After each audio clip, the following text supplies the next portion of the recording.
my son's a freshman at Harbor. I know that's the guys over there, right? And my daughter's in 7th. I've been in photography for, it's kind of scary to say, about 30 years. A lot of different aspects of photography. I actually got a scholarship to any college I wanted to go to in fine art. So it was for painting and drawing, and it was open. It paid all my tuition and books, and I could go to whatever school I wanted to. And I ended up going to University of Oregon. And in hindsight, I wish I had kind of gone to like more of an art school, like Art Center or Brooks or something like that.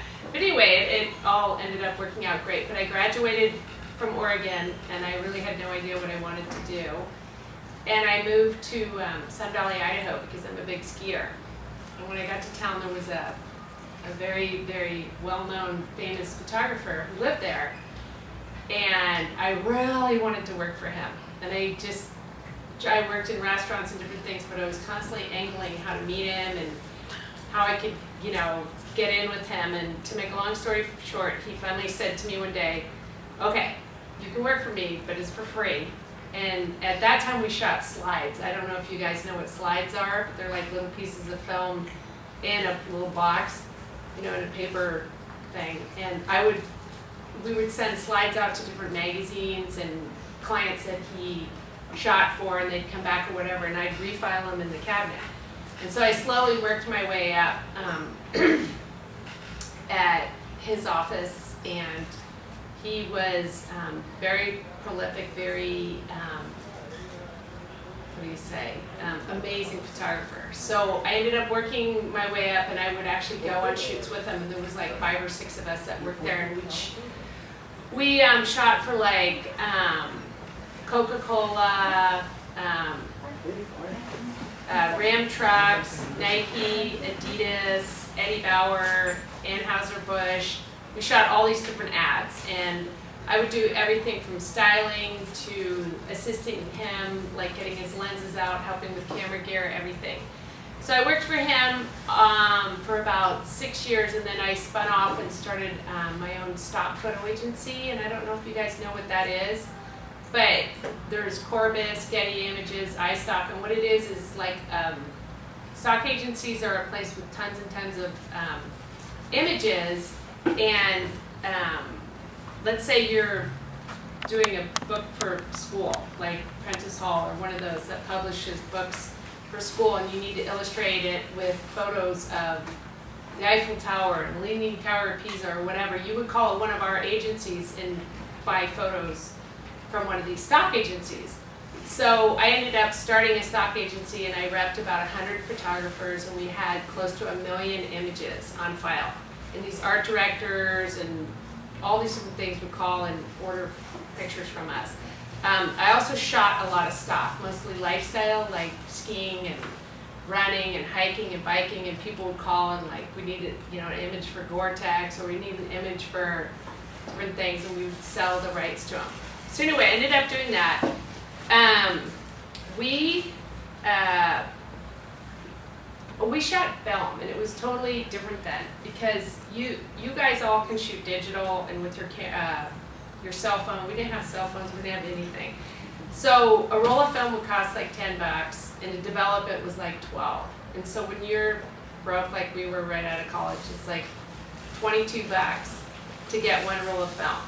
And you really had to think about what you're doing, and the one thing that you learned was how to expose a picture and how to shoot really well, because you couldn't just erase your card and start over again. So it did teach me a lot about light and all this. And when I first started working for Dave Steckline, he was like, you're just going to have to shoot thousands and thousands of pictures, and you learn so much from doing that. So to make a long story short, I sold my stock photo agency, ended up moving here, and I worked for a few other stock agencies, and then I started shooting family photos because I needed to find something that worked with being a mom, and I couldn't be traveling all the time and things like that. So I started a portrait business, like the family photos and all that. And since then, it's kind of spiraled into lots of other things. And I currently am shooting family photos, a lot of surfing. I shoot for Surfline. One of the pros for Surfline, I shoot, I'm very into horses, so I shoot different stuff for horse magazines and at horse shows, for different horse shows and things like that. So that's what I'm currently doing. And let's see what else.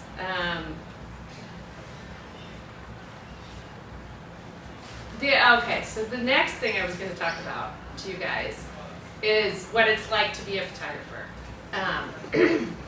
It's pretty competitive to get in this business, but I don't want to say like it's impossible, but it's a pretty competitive business now, because you do have these cards where you can just shoot and erase everything, and you don't have to worry about buying film and developing it and making every exposure perfect and things like that. So there's also all the social media. Like I've had the most random calls, but I had a call the other day where the lady wanted to buy one of my horse images for Williams-Sonoma Home, and they sell like limited edition prints for people's walls. So you look through their catalog, and they'll have the couch and the easy chair and all this stuff, and then they have prints, kind of like Z Gallery. And so she's like, we want to buy this picture of these bridles that you have, and sell it limited edition through Williams-Sonoma. We'll FedEx the pictures to you, you sign them, FedEx them back, and then we frame them and sell them. And I said, how did you hear about me? And she said, social media, I don't even know. She goes, because I think what happened is someone took it off my blog and then dropped it into something else. And so there's so much social media out there, which makes it also really competitive too. I know a girl named, Olivia B. She was big on Flickr. I think it was Flickr. And Converse saw her pictures on there, and they're really cool. They're real grainy, and really, if you guys ever want to look up someone who does really cool photography, her name's Olivia B. And she got found just through social media, and now she's shooting for Gucci and Hermes and Converse and Nike, and she's like 20 years old.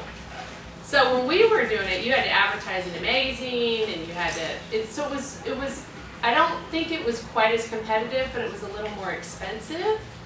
But I will say, even though it seems like anybody can be a photographer, I think at the end of the day, it's still the people that understand light, that understand the technology, that put the time in, and that work really hard. Because, like I'm going on I got hired for a shoot tomorrow where these guys make furniture, but they're going to be wearing suits, and they want to do these really retro, kind of really cool photos. And you couldn't just roll in and do those. You'd have to understand about light. You'd have to have put in your time. So even though anyone can be a photographer, at the end of the day, it's actually still so much skill involved in Photoshop and all that.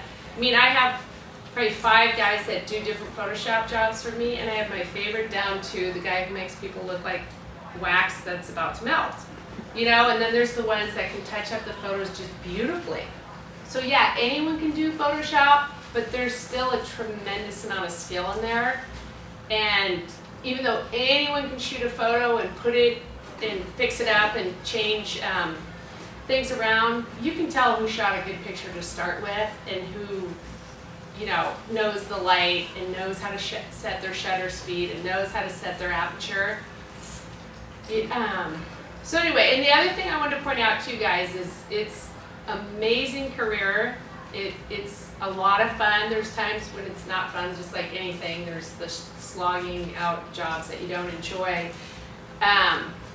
Is that you have to be kind of prolific when you first start out. I think that sometimes you have to do stuff you wouldn't necessarily do. Like, I think my dream would be to shoot for Hurley and Quicksilver, and then some of the horse stuff like Rolex and all that. Well, those are really hard jobs to come by. You have to get a rep. The rep has to show your book, or you might get lucky and they see you on Flickr. But mostly, you're just going to have to do stuff to make money, to bring in money so that you can get to the point where you get a good portfolio and stuff. So for me, the family photos bring in a lot of money. It brings in a lot of experience for me. It brings in flexibility so I can be around for my kids. You know, I don't have to work weekends. I can call the shots. So a lot of times if you want to go into photography, you might have to shoot stuff you don't necessarily want to always shoot. It'll just be a stepping block. And the other thing that's really, really a great thing to know about is to intern for some of these really good photographers and to go online and look at some of the good surf photographers or portrait or fashion or whatever you like and talk to them. You know, do you have intern programs? Can I come? Because I've done 2 of them. One I did in San Francisco, and it was a food photographer, and we'd spend the entire day and do 1 slice of cherry pie. And after 6 months, I go, one thing's for sure, I know I don't want to be this kind of photographer. I learned a lot about studio and large format cameras, but I didn't want to be one of those. I was like, no, that's too slow. But, you know, and then you can intern for like, God, there's amazing photographers in LA, but if you find your niche, you know, contact them. They love to have someone run around and carry their bag for them. So anyway, that's pretty much my speech. I was going to show you a couple of photos. They don't look quite as sharp on here. They look kind of a little dull, but they're not, I promise. Well, let me show you first one thing. This is my bag I carry. It's a backpack. I love to go down the wedge. Hey Zachary, how are you? Hi, good, how are you? First thing, and I can jump in my car early in the morning and go, and I have all my gear ready to go. I shoot with a Canon 5D Mark II. I want to get the Mark III, and it's just the body's like $3,000 or maybe $3,500. I always put my strap on no matter what. I've never dropped a camera, but I remember the first guy I worked for, Dave Steckline, was like, don't hold my camera unless you put the strap around your neck, because they're real heavy. So this is a 70-200 2.8. It's a very sharp, very fast, very, what do you say, it's like one of the best lenses you can buy. So I have this, and then I have a smaller little zoom that is going to be more wide angle at 24-105, which will cover, this is more close up, drops the background out, things like that, and then this will cover the other stuff. I still always use a light meter. A lot of people just let their camera do it. I like to meter everything. If I'm backlighting, front lighting, I like to look, and I always shoot on manual. I never shoot on auto. And you can manipulate your photos a lot better, so if you guys are interested in photography, push yourself. Don't just shoot on auto and go, oh, I'm done. Teach yourself to do fun, different stuff. It's good to know. And then I always carry an extra battery. You don't want to be stuck without that.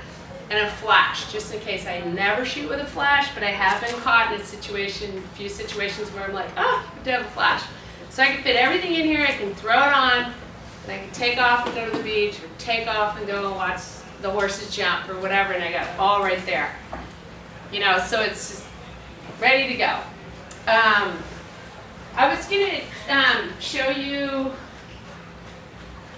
to show you a photo that I shot that doesn't look very exciting up here, but it was in August when the wedge was super big. When I'm editing my film, because I kind of have an art background, and I'm sure you guys are kind of artistic or you wouldn't probably be in here. So when I look at an image, I make sure my eye is going to what I want my eye to go to. So if it's the surfer, if it's the horizon, if it's the whole, whatever it is. And if I start saying, God, I love this photo, but this is bugging me, the neat thing about Photoshop or Aperture or Lightroom is you can fix it a little bit. You can fix it. Yeah, I'm 3/4 of the way there, but I don't quite have the shot. You can fix it and make it the shot. So it's going to show you a picture that's not that great, but it's pretty big wave. But let's see here. Oh wait, not that one. Okay, so this is the first shot. And it's not that dark on a computer screen, but can we turn that down just a little? Just to kind of show so you can see it a little better. Yeah. Okay, so I like that you can see this guy under there that's diving under the wave. But I hate the way this doesn't tell a story, that this guy's shooting a picture. I'm shooting a picture. I don't want him in there. I think this guy's halfway under the wave, and that guy's bugging. So I look at it and I go, oh, I like the guys on fire. I like the guy underneath him. So I look at the picture and I go, oh, I don't think it's a total bust. So I go from this and I take some people out. I straighten the horizon, but I leave some people in because it's interesting. It's a whole story of different parts of it. And then the next process is to maybe crop in and take everybody out. But I like leaving this because it gives it some sort of depth. But you could also, since I shoot with such sharp lenses, you can crop in really far. You could go here. But I took the guy out under. I took everything, so it's kind of a peaceful, not peaceful, but I don't know what you say. That's a big wave though. If you figure he's 6 foot tall. So the thing is if you shoot a photo like this and go, dang it, it's bugging, it's crowded, it's a party wave, I don't like it. You can unparty it and make it like that. So, okay, this is a horse shot that I did, and he was just chilling in the stall. But there was a little bit of light in the background. I think there was a little bit of some stuff. And I went, God, I want it. He's so pensive, and he looks like he's just like thinking. I want to make it pop. So I filled in a little bit on the background, and it made it so your eye goes right to him. Okay, I didn't bring a lot of photos, so. Okay, so this is where sometimes, when they're falling off the wave, it's kind of cool. So it's the idea of, oh, that's not a bad shot because it's cool. Just because he's not getting the perfect tube or whatever, this actually a couple people bought to put on their wall. So it's an example of how it's still a fun picture even though it's not the perfect shot, Okay, this is an example of, like, if you want to shoot surfing, there's more than just the guys catching a wave and getting in there with your GoPro inside the wave. That's a cool photo because it's the feeling of they're headed there. It's you know what I mean? It's evening. They're going to go get the good waves. And then just to tell you guys real quick, and this, to silhouette something, is you expose for the background and you leave, so your exposure is going to be whatever the sky is. And it'll silhouette them, but I left a little bit of light so you can kind of see them. But it's just an idea of how, if you're shooting surfing, you don't have to just, okay, and that one you guys already saw. You don't have to just shoot them surfing. Sometimes that pensive moment or that feeling of what you get out of surfing can show you stuff. Okay, this is an example I thought you guys might like of details, if people like shooting details. So a lot of times when I'm sitting waiting for families to come to the beach to shoot their photos, stuff like this goes walking by. And it's fun. It's a detail shot where you're really still and you're just standing there shooting details. Okay, this is a panned shot. So this is the kind of horse jumping stuff. Horse jumping photos can be really, really boring. So the last horse show I was at, I go, I gotta spice this up a little bit. So I turned down my shutter speed and gave it that feeling of movement. And it's something different. Instead of click, click, or you're inside the wave and you're doing whatever. Maybe you want to turn your shutter speed down and blur it. It's just an idea of another way of the same thing but doing something different. Okay, that's just another surf shot I thought you guys might like. But I liked it because of all the movement on the left and all the foam. You could just tell he's almost getting swallowed. Okay, this is like in Mexico early in the morning, and it was like a palapa I was sitting in, but just kind of like how a peaceful shot like that can be really fun. I guess that's the way I put that in. That's one of my horse photos. Now you see how I left the barn on the upper right a little bit? I could black that out, but sometimes a really neat effect with horses or people is to put them in the edge of a doorway, and the back of the door will black out, so that can make your subject really pop. And that's not lit with any studio lights. That's not flash or anything. That's all natural light. But I put them on the edge of the barn, and the barn's really deep, and the whole back will black out. And that's just an example of my son fishing. And if you just take, here we are fishing. It's boring. Nobody wants to look at it. But if I have him hold the fish up high and get the blue sky, all of a sudden it becomes a really interesting photo. That's another one of how I like this sort of soulfulness of surfing and not just in the wave and getting to. I've sold that a lot too for fine art. Okay, that's the horse photo, how it got used on the cover of a magazine. They cropped in and stuff. I just thought I'd show you that.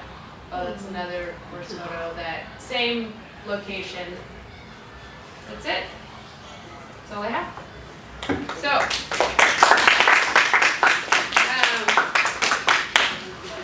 do you guys have any questions? Oh yeah, go ahead. Students first. I was going to ask you, how did you manage to get that amazing scholarship you were talking about? Oh, because I come from a really artistic family, and there was unfortunately, this dad who had like a son who died in high school, and after his son died, he made a scholarship in his name, and you had to be good in school, not great, because I was a good student, but I wasn't like those 4 6s or anything. You had to be a good student and a good artist, but it had to be kind of all around. And I was very into painting and drawing, so I actually didn't even really realize I was going to receive it until I got it. So, but it was it helped a lot. Kate, when you're working for a stock photo agency, is there a way to identify what they might be looking for, or do you just sort of specialize in a certain? Yeah. So if you shoot stock for Getty or Corvus or iStock or any of that, generally people specialize. So there'll be people who shoot architecture, people who shoot cowboys, somebody who shoots. We had a guy who did all the beach kind of scenics and all that. He lived in Hawaii and he'd set up these beach scenics. And so we were kind of more outdoor lifestyle because we were in Sun Valley, Idaho, so we were biking and running, and so we kind of specialized like that. Are you guys, it's already time to go? Yeah. Okay, I have published a book, 2 books, Laguna and Newport. I'd like to give a few of them away. Let me give one to you because you were here first. You asked the question. Okay, your mom is in charge. This is my Laguna one. Okay, well, next time I'm going to have a little contest. So those are all my photos, and thanks you guys. Thank you. Wait, if you guys want does anyone want a business card? I was about to ask that. Here you go. You have a good website and a blog and everything, right? Yeah, I have stuff, you guys. And, feel free to send me any questions, or if you ever want to intern, or here. I think my mom has some contact. Yeah, your mom has all of it. Anybody? All right. Thanks, you guys. You too. Good to see you. Thank you. Okay, I will. Anybody else want a card or anything? Thanks, you guys.